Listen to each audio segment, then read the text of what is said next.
All right, I'm going to stick with this non-destructive overlay technique a little bit more. We just did a general one that's on top of everything. Right? Really makes a difference to what the direction of the lighting is. And it can help improve your landscape as well. Just gives you control of everything, but doesn't fix all issues, especially when you burn and colors start to get really saturated, right? That can often happen. Like these trees are just kind of too strong. Now I can go back and find that tree layer, which is here, and I can use the sponge tool to desaturate. But I can't do that on a non-destructive overlay layer. But whenever I'm unsure about how I'm doing something, I can always do it on a duplicate, right? So I can always do Command J. And in a way, doing things on duplicate layers is also non-destructive because you can have the advantage of, in this case, taking out this green color, taking that intensity down of that green and darkening it. Right. I can also, so you can see the difference now with what it was underneath and now what it is. And that looks a little bit better. And I can also play with the direct adjustments, right? Like the color balance. And maybe add a little bit more warmth into that and a little bit more red to counter those greens. Maybe a little magenta. Kind of helps sync it back. That's always possible to overdo this too, which is why I'm doing it on a duplicate.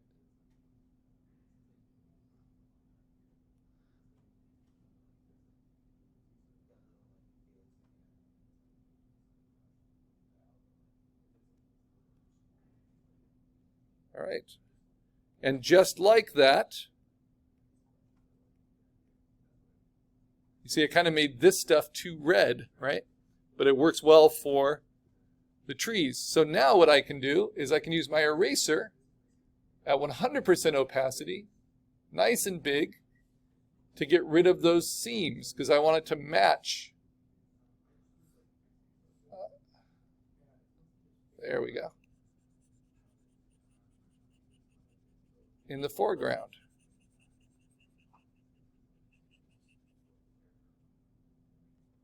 Or maybe I want it at a slightly lesser opacity.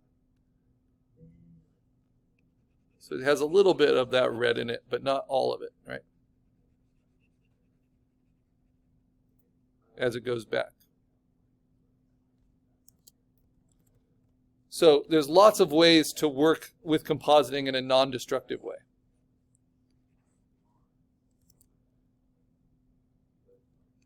So I do kind of like these reddish rocks in the foreground. Okay, but now these trees look a lot more believable. And when I get really close on this, because this is printable, I see some things I don't want. Like I see a little stray mark here. If I have auto select layer on, maybe it will show me what layer that's coming from. It's coming from the tree layer, so that's just some debris I missed. Get rid of that. And then I also see these people that I want to get rid of. So again, the more attention we can give to these things, the better. But before I try to composite them out, right, I want to merge those layers together. So I have this one. And then I have this one.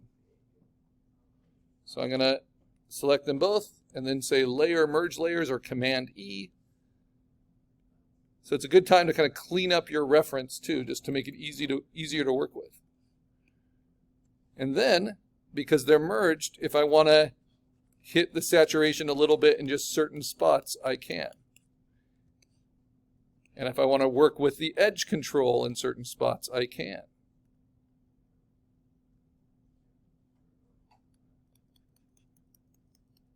Kind of blend this canopy in a little bit.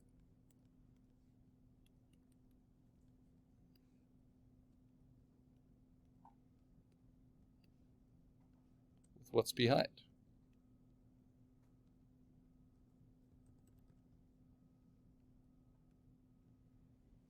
Okay.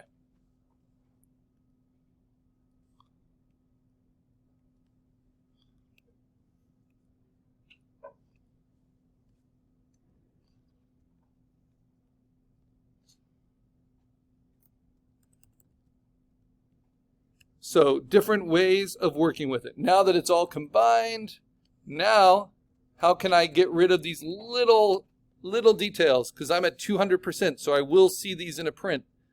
And the way I can do that is to just loosely go around them. I don't really mind the umbrellas, but yeah, I'll get the umbrellas too. But I do mind the bright yellow and red, like swim trunks. And then I'm going to say edit, fill, just like I'm filling with gray, but instead of gray, I'm going to use content aware. And this, if you remember from when I showed it on the bridge, this is going to sample textures from that same layer, right? And then blend them seamlessly in. Now in little details that can work really well. This is not AI. This is not creating new pixels out of nothing. This is just sampling them from around. So you can see they used a lot of these pixels. But that might be a good instance where I want to dodge and burn as well. So I'm just really trying to make this as strong a finished approach as I can. Now I can dodge and burn on my non-destructive layer, or I can do it right here. But this is just filling in where these people were. So I'm going to give some shadows under these rocks so they look like they're more believable. But this is a small detail. I probably burned it a little too much. There we go. Okay, so now, what about these guys? Same thing. Gonna lasso around just those really bright spots. Really colorful. We have water textures, we have rock textures. And I'm gonna say edit, fill, content aware 100%. And that did a really nice job. And there's like little reds, but those are just artifacts from photography. So I'm okay with those. All right. Good. So now let's look more at these non-destructive techniques. So now my dodging and burning overlays on top of all of it, and it should just make it all more believable. But then I might decide, okay, on this non-destructive layer, I want to dodge it a little bit more. Maybe on these trees. And then as I do that, it might make them too bright. So then I might even do something like this. Select that whole area of those trees in the background. So I'm not changing the rock color. Go down to the layer that they're from. This is why understanding your layers is so important. And then go to color balance. Now these are all little shifts, little controls. I'm going to deaden the yellows, and I'm going to put a little bit more purple into it because you can see what's behind those is more purple. So in the highlights, deaden the yellows, more cyan, more magenta, and same in the shadows.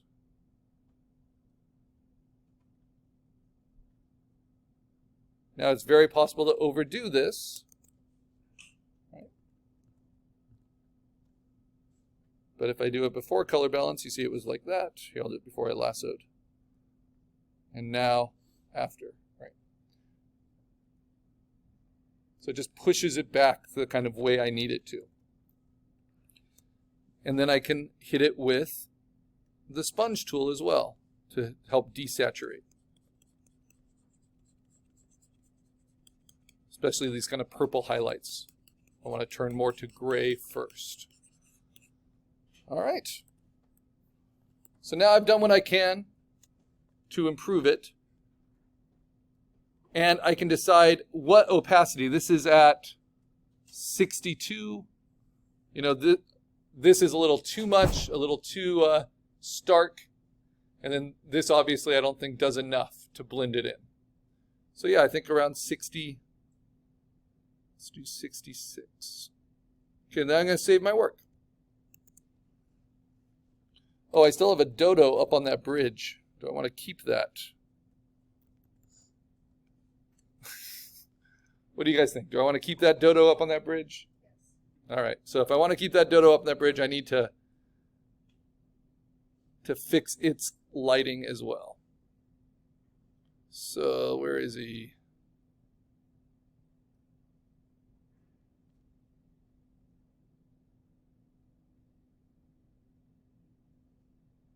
Must be one of these. There he is. Okay. So I'll mark that as blue as well. Another hero. And now I'm just going to use just basic levels. I'm just going to limit the highlights. And then deepen the shadows a little bit. And then I could use the sponge tool to desaturate, right? But another tool that you can use for that is image adjustment saturation, hue saturation. And then I can just take that saturation down with a slider. Because as things go back into the distance, they also get less colorful. And I can play with the lightness and darkness as well.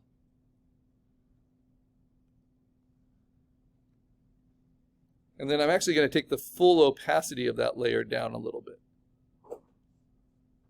Yeah, all right. So now that's more believable. I also noticed when I zoomed in that when I use puppet warp, and this doesn't matter so much in animation, but in compositing it matters. For whatever reason, that one little feather got all wonky. So I want to go to my hero layer, and I want to cut that feather out.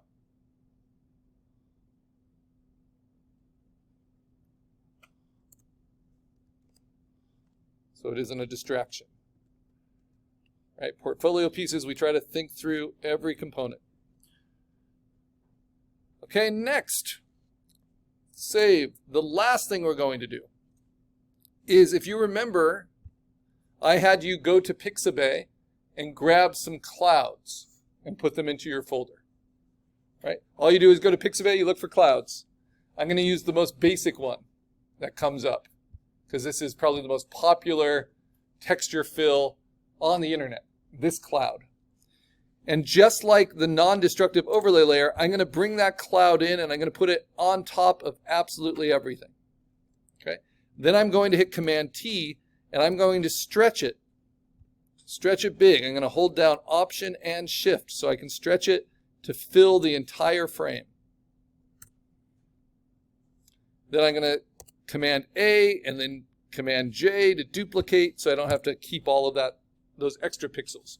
So now I basically have cloud texture, right, on top of everything. Think of this as misty atmosphere. And if I just play with the opacity, I can make it dissipate or get stronger. Now what's nice about using a cloud instead of just like a solid gray or white is that it has variations in it. Just like lighting really does through the clouds in the sky. And to use it as a texture overlay, I can simply keep it at a low opacity, right? It's like glazing. So now that gray is mixing with everything a little bit. And then I can use my eraser. I'm going to use it at a low opacity, below 20, really large, really soft, 0% hardness. And then I'm going to start erasing away from that cloud in the foreground and letting it build up stronger in the background. See, with it and without it. That's without it. And you can see how that texture really helps.